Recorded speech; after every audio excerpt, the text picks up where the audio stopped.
그동안 이 4차 산업 얘기는 굉장히 많지만 우리나라는 규제가 시줄 날줄로 여러분들을 굉장히 옥매고 있어서 4차 산업이 발전하기 어렵다고들 많이 생각하실 겁니다. 지금 예를 들면 블록체인을 예를 들어서 말씀드리면 올 초에 다들 놀라셨을 거예요.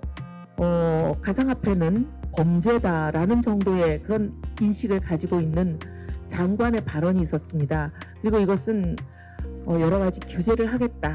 아예 금지를 시키겠다. 이거는 뭐 도박이나 술 정도의 수준으로 생각하는 그런 정부 당국의 인식이 나왔습니다. 이런 상황에서 정부에게만 맡겨두면 정부의 인식 변화는 거북이 걸음일 수밖에 없습니다. 그래서 저희는 국회가 이 정부의 인식 변화를 선도하고 이끌어내고 그래서 제도를 만드는 일을 저희가 정부를 압박해가면서 하겠다. 그런 생각을 하고 있습니다. 그다음에 블록체인에 대해서도 이제 저희들이 좀 변화 방향을 좀 설명을 드리면 올 초에 이제 그런 장관의 발표가 있고 나서 여러 가지 규제가 많이 생겼습니다. ICO도 뭐 현재는 금지하고 있잖아요. 국내에서 막으면 이게 밖으로 나가서 하지 않습니까? 이 국부 유출은 물론이고 더 저는 제가 이제 심각하게 보고 있는 것은 기술 유출입니다. 사실 ICO라는 게 어떤 식으로 상품을 만들어서 판매하겠다.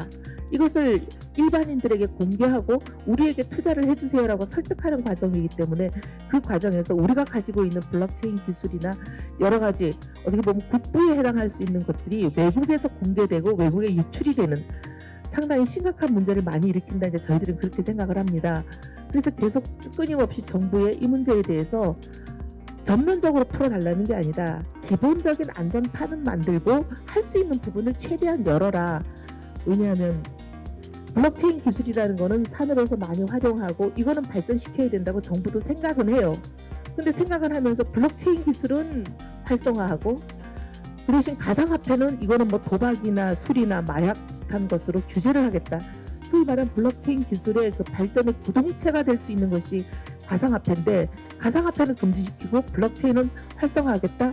이것은 앞뒤가 맞지 않고 술의 바퀴로 치면 한 바퀴는 앞으로 가고 한 바퀴는 뒤로 가는 차가 전복되지 않겠습니까? 그래서 저희들은 이것이 같이 가야 된다. 그래서 블록체인을 활성화하는 하나의 구동체로 가상화폐도 발전을 정부가 주도하되 여러 가지 걱정되는 면이 있으니까 최소의 안전판에 해당하는 규제는 해라. 저는 이제 평소에 주장하는 게 실명제하고 과세 정도 하면 되지 않겠나.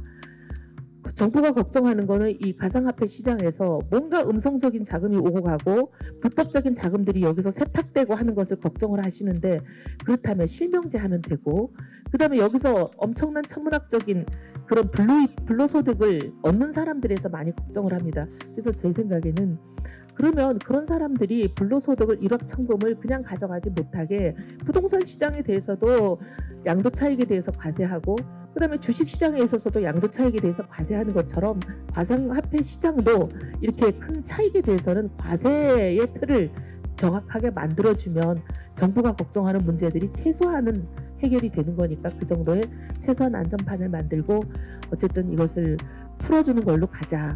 시장의 가장 나쁜 것, 가장 시장을 죽이는 독소는 나쁜 규제도 아니고 좋은 규제도 아니고 아예 어디로 갈지 알 수 없는 불확실성입니다. 차라리 규제를 하는 방향으로 가더라도 약간의 틀을 만들어주면 그것을 피해서 하실 수 있는 거잖아요. 근데 지금 이 경우에는 도대체 뭘 어디로 피해야 될지도 알 수 없게 어떤 규제를 할지도 모르는 이런 불확실성이 있는 이것은 좀 끝내도록 국회가 마중물 역할을 하겠다. 이런 생각을 갖고 있습니다.